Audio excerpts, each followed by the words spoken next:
Hello, everyone. This past Father's Day weekend, we saw violence across the country, but we saw scant media coverage of this violence. Let's be clear here. These states are responsible for policing their streets. The governors, the mayors are responsible for ensuring that our streets are safe, that the American people are protected. And what we have seen is in far too many Democrat-run states and Democrat-run cities, we have seen violence and chaos and nothing like the law and order that we saw here in D.C. when President Trump stepped in and surged the National Guard. In Chicago, for instance, we saw over 100 people were shot and 14 tragically killed, including a 3-year-old was among the victims. And one local news outlet tragically reported that multiple teenagers were killed in Chicago this weekend as well. In Minneapolis, 11 people were shot and 1 person killed. One individual was a father of 2 who worked as a barber, and our hearts break for this family. Also in Democrat-run New York City, we saw that the New York Post reported that there was 1 shooting per hour this Saturday, absolutely inexcusable, with 24 people shot on Saturday alone. And then in Democrat-run Seattle, we've seen the autonomous zone, otherwise known as CHOP, C-H-O-P. 1 person was shot and killed in this autonomous zone run by radical anarchists. And also, we saw another shooting there yesterday as well. And Democrat mayor of the city called CHOP, quote, the summer of love. But it has been nothing of the sort, clearly, with 2 individuals shot, 1 person shot and killed. It is the responsibility of governors to protect their states, to police their streets. The police power rests at the state level. And we expect mayors to step up and to do their job, and governors to step up and do their job in the mold of President Trump, who secured D.C. after a night of lawlessness 2 weeks ago. Finally, the defund police movement is misguided. It will only hurt the vulnerable citizens of American cities the most. It's sad and it is shameful. And with that, I'll take questions. Yes. Yaley, thank you. Has the president actually directed officials to slow down the rate of coronavirus testing? No, he has not directed that. And in fact, I would note that first, we continue to test about 500,000 per day, about 500,000 people per day. $1.8 billion is invested in NIH to find new testing capabilities. Any suggestion that testing has been curtailed is not rooted in fact. And yeah, I would just note the extraordinary efforts of this administration, more than at this point, 26.7 million tests, and we should be north of that. When he said Saturday that he told his people to slow it down, what did he mean by that? The president was trying to expose what the media oftentimes does is they ignore the fact that the United States has more cases because we have more testing. We are leading the world in testing, and he was pointing that out, that it's a fact that the media readily ignores. What he's saying that he told his people to slow down testing is not true?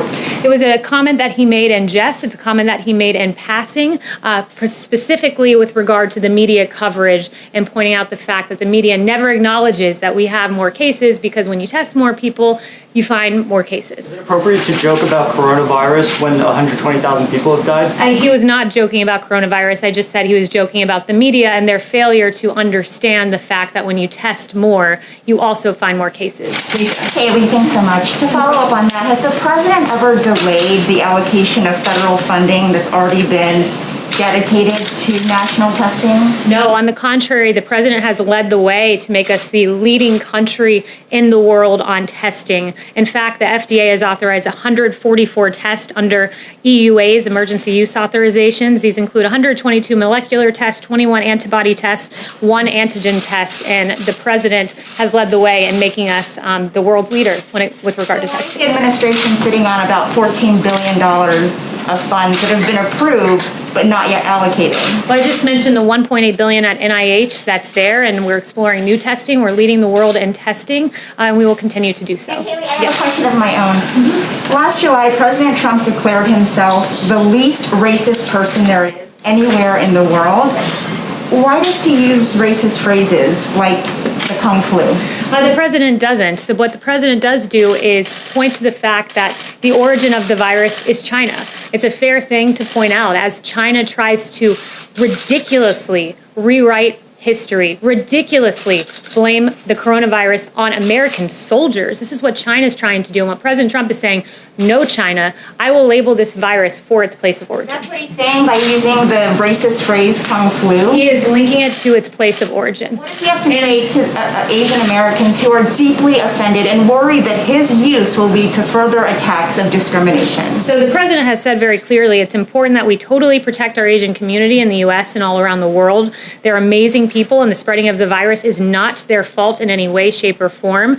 They're working closely with us to get rid of it. We will prevail together. It's very important. So it's not a discussion about Asian Americans, who the president values and prizes as citizens of this great country. It is an indictment of China for letting this virus get here. And I would also point out that the media blames President Trump for using the terms China virus and Wuhan virus when they themselves have used these very terms. The New York Times called it the Chinese coronavirus, Reuters the Chinese virus, CNN the Chinese coronavirus on January 20th, Washington Post January 21st, Chinese coronavirus, and I have more than a dozen other examples. Category, Kaylee. Kung flu is extremely offensive to many people in the Asian American community. To be clear, are you saying the White House does not believe it is racist? To be clear, I think the media is trying to play games with the terminology of this virus, where the focus should be on the fact that China let this out of their country. The same phrase that the media roundly now condemns has been used by the media. I can go more examples. Wuhan virus, CNN said on January 22nd, and we can go on and on and on. So while the media wants to focus on nomenclature, the president's going to focus on action. Yes. Kelly, the president and the attorney general over the weekend offered different explanations behind the firing of Jeffrey Berman, the U.S. attorney for the Southern District of New York. Can you clarify now why Berman was dismissed and if it was at the president's request? Well, I think that they were very much in sync this weekend, the Attorney General and the President, and here's what happened. The President held Mr. Clayton in very high regard, wanted to nominate him to this position in SDNY to keep him in the government as he returns to New York. Barr was working on a smooth transition, and when Berman chose to respond in the way that he did, he came to the President, and the President agreed and fired this individual, Mr. Berman, as Mr. Clayton now will, in time, get to that position. Why was Mr. Berman being dismissed in the first place? Because Mr. Clayton wanted to go back to New York City. We wanted to keep him in government, and therefore he was given the position at SDNY. But why did the president, I have two questions, but why did the president say he wasn't involved in the firing of Jeff Berman when the attorney general said the president was the one who fired him? Because the Attorney General was taking the lead on this matter. He did come to the President and report to him when Mr. Berman decided not to leave. And at that point is when the President agreed with the decision of the Attorney General and to fire Mr. Berman and to promote Mr. Clayton. So he was involved in it then? He was involved in a sign-off capacity. He was not, AG Barr was leading the way, but in a sign-off capacity, yes, the President was. So my second question on testing is, you said the President made that comment in jest about having people slow down the testing. The Vice President just said that it was made in passing. When Pierre Navarro said it was tongue-in-cheek. But when the President himself was just asked by a reporter like an hour ago, he did not say that he was just joking when he said that he told officials to slow down the testing. The president instead used that opportunity to extol the fact that we've done more than 25 million tests, that we're finding more people because we're doing more testing. And I would note that what the vice president said and Peter Navarro, whether it's in jest, in passing, or tongue-in-cheek, those are all synonymous. Well, why is that yes, funny? Justin. And I just want to note, to follow up on BJ, you don't even have to answer this. The media has never called it the Kung flu. Calling it the Chinese coronavirus and calling it the Kung flu are very different things. The media and your network specifically called it the Kung flu. The media and your network specifically have repeatedly used the term China virus and Wuhan virus, and then gone on to deride the president as somehow using a term that they themselves have never used. So we can go through CNN's history. I'd be more than happy to go through CNN's history. On February 9th, you guys talked about the Wuhan coronavirus. On January 23rd, you guys talked about the Wuhan coronavirus. On January 22nd, the Wuhan virus. I can write it all out for you and detail it for you in an email. Kaylee, yes, you've got to admit that. It is not the same thing as calling it the Kung flu. I first want to just follow on what you're just talking about with Berman. So obviously the president made the decision to nominate Clayton for the job, and that led to the sort of kerfuffle that we saw over the weekend. But there was this decision to remove Berman from the post before Clayton was nominated, or before Clayton was either nominated or, more importantly, confirmed. And so I think the question is, why did you take the acting U.S. attorney out of his job before there was a Senate confirmed replacement? Because there's an intent to put Clayton there, and so there will be an interim individual, an acting attorney, as we work to get Mr. Clayton in that position. Yeah, but I guess the question is, why didn't he continue in his position until Clayton was confirmed? Because we are hopeful that Clayton will be confirmed. We're not leaving him there. We're putting an interim person in place. No investigation will be affected by this, as was made clear by Attorney General Barr. All right, then, Yes, sorry, Steve. I wanted to ask about, the president over the weekend said that he didn't impose sanctions on China over the Uyghur internment camps because he was worried about his ability to negotiate the trade deal. But since the trade deal was signed in January, China, as you mentioned earlier, not only has acted in ways that you frustrated with on coronavirus, but the president has announced their behavior in Hong Kong, and they've failed to live up to many of the tenets of the trade deal itself. At the same time, the president signed an executive order on international religious liberty. So I'm wondering when, if ever, is the president actually going to sanction Chinese officials under either the original legislation or the legislation he signed last week? So I'll get an update for you on that, but what I will say so far is, and you noted this in your question, that he signed legislation to hold China accountable for the treatment, for their treatment of the Uyghurs and other minorities in China. But he also previously has imposed visa restrictions on Chinese officials for roles in China's treatment of Uyghurs and other minorities. He's blacklisted companies that were complicit in China's treatment. He has taken strong action, but I will get back to you on that. Yes, Steve. Is the president happy with the size of the crowd in Tulsa? The president was very pleased with the rally. I was with him, and I just have to say, these media reports that he was somehow furious on the plane, there is no grounding in fact to that. I was with him on Marine One on the way there, on Marine One after.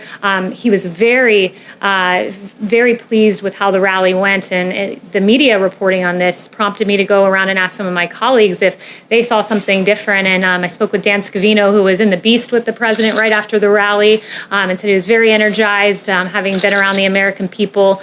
So he's quite pleased with how the rally went. And even a political pundit wrote to him that it was one of the all-time great speeches they'd ever heard. We saw him expose his own humanity when he described the wonderful West Point story. The speech made his message so clear and compelling that no one could possibly have missed it, and it was so great to be out of the swamp and in the country. And those comments are how the president feels too. And are you going to make any changes to these events, like have more outdoor events where people aren't clumped together, or what's been accomplished? So on the note of future rallies, I'd refer you to the campaign. Yes. Thanks so much, Kelly. I wanted to ask on the coronavirus, who is the most senior person at this time who is focused full-time on coronavirus with no other duties, simply coronavirus?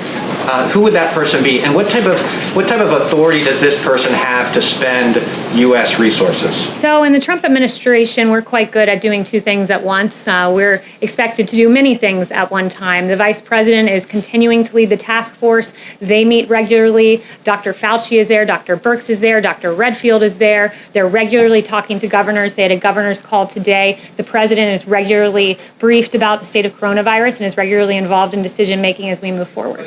Is there a specific person who is focused on this full-time with no other duties? A lot of people are focused on this full-time. The most senior person, who would that be? Dr. Redfield, Dr. Birx, Dr. Fauci, all of our experts are involved. The vice president leads the task force each and every day, but we do many things at once in this administration, and we've done quite a good job with coronavirus. And we're pleased to see that it's a tragedy anytime a life is lost to coronavirus, but we are pleased to see that yesterday, for the first time, there were under 300 fatalities. So we are trending in the right direction. We're aware when there arises here and there, and those embers, we are equipped to go in, to handle, to put out, and to save as many lives as possible. And thanks to President Trump, could have lost 3 million lives, but we lost far fewer because President Trump took action early. Yes. Kelly, two on Venezuela, but first I just wanted to follow up very quickly on Wisha's question and Caitlin's follow-up. Does the president regret using the term Kung Flu, regardless of the fact that media organizations, including my own, had early on described the virus as the Wuhan virus? That is a different thing than saying Kung flu. Does the president regret using that term? The president never regrets putting the onus back on China, pointing out that China is responsible for this, and in the process standing up for U.S. troops who are being blamed by China in a campaign of misinformation. And on Venezuela, who does the president consider to be the legitimate leader of Venezuela? And is he still interested in any form in meeting with President Nicolas Maduro? I'm very glad you asked this question. The president tweeted today that unlike the radical left, I will always stand against socialism and with the people of Venezuela. My administration has always stood on the side of freedom and liberty and against the oppressive Maduro regime. Nothing has changed. He continues to recognize Juan Guaido as the leader of Venezuela. Does he reject the characterization in John Bolton's book that he once said it would be cool to invade Venezuela? John Bolton has completely discredited himself. Multiple senior administration officials are on the record exposing his lies, and even the media seems to have taken note of John Bolton and how ridiculous some of the things he said. The reviews that his book has gotten have been rightly right on in the media. The media has said that this book is exceedingly tedious and slightly unhinged, bloated with self-importance. That was the New York Times. The New Yorker said he takes an inflated view of himself and a willingness to blame others for just about everything. The Federalist talked about the numerous serious factual flaws which have been underlined as being false by Pompeo, Lighthizer, and others who have all come out and said that this book is full of mistruths about themselves and about others in this administration, and certainly about the president. Does he claim that that was untrue then? Yes. Hi, Kaylee, thank you very much. I wanted to go back to the SDNY and Berman. Was Jeffrey Berman fired because of investigations that he had overseen into President Trump's associates, including Rudy Giuliani and Michael Cohen? Was he fired because he had overseen those investigations? No, he was not. And as I noted earlier, and AG Barr noted, this will not disrupt the cases being handled by the district, which will proceed as normal. But is the president of the White House not at least concerned about the appearance of impropriety in the firing, given that those cases were being handled in his office? The administration has very clearly outlined the reason that he is leaving, and it is because Mr. Clayton will be moved into that role. Morgan. Thanks, Kaylee. Is the White House concerned about the fact that coronavirus cases are now rising on a national basis after having plateaued, and does that require any new federal action? I think it's a very important question you're asking. And what I would note is the fatality numbers, we're pleased to see that number coming down. I would also point out that Dr. Birx said to me that a higher number of these cases are less severe cases per positive than at the beginning of this pandemic, because what's happening is because of our extraordinary work with testing, we're able to identify cases in the community before they develop symptoms and are in a hospital. So instead of identifying cases in hospitals, we're identifying them in the community, which is a really good and positive development. And we are equipped to handle when we see these embers that have occurred. Yamish. Hi, thanks, Kaylee. I have two quick questions. The first is on the president has attacked the move to remove Confederate statues across the country. He said that it was an assault on, quote, our heritage. What does the White House and the president say to Americans who find it offensive to glorify people who owned other Americans, including enslaved African Americans?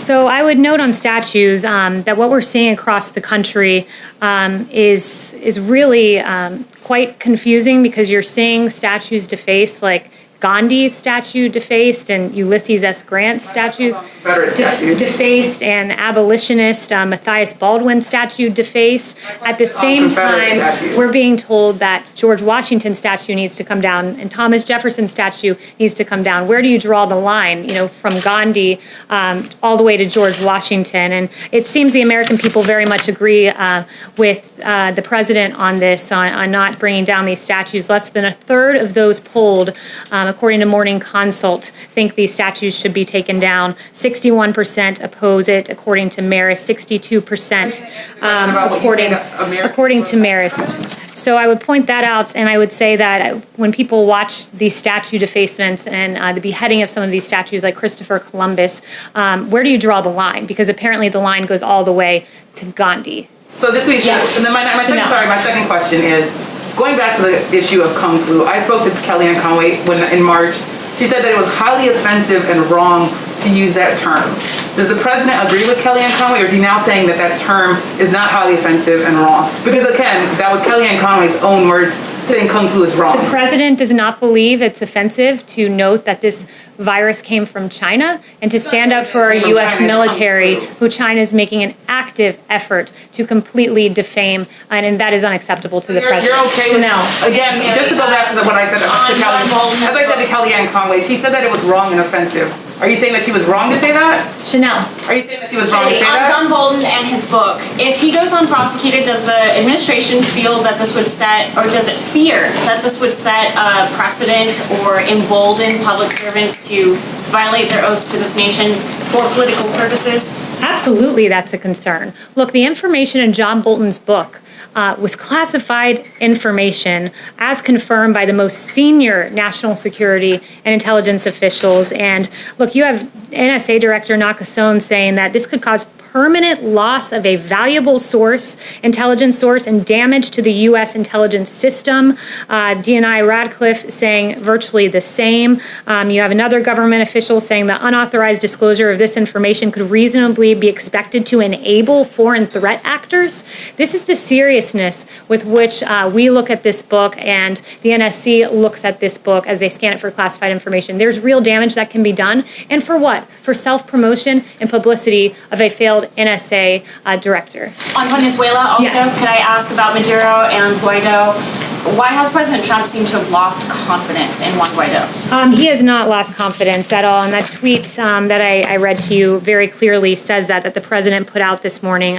We stand with the Venezuelan people in their fight for freedom. And I would also note how tough this president has been on Maduro by recognizing Juan Guaido. And when you compare that to the Obama-Biden administration, you had the former Vice President Joe Biden, who actually met with the Venezuelan dictator Nicolas Maduro and complimented his hair, according to Yahoo News. If I had your hair, I'd be president of the United States, the former vice president said. And also the Obama State Department helped stabilize the Maduro regime by blocking sanctions, according to a 2017 Miami Herald report. So when you compare the actions of this president, we've stood against socialism and on the side of freedom. And finally, one thing that I just want to point out that was handed to me, wow, a whopping 7.7 million total viewers tuned into Fox News to watch the rally on Saturday night. Big numbers. Thanks so much, guys.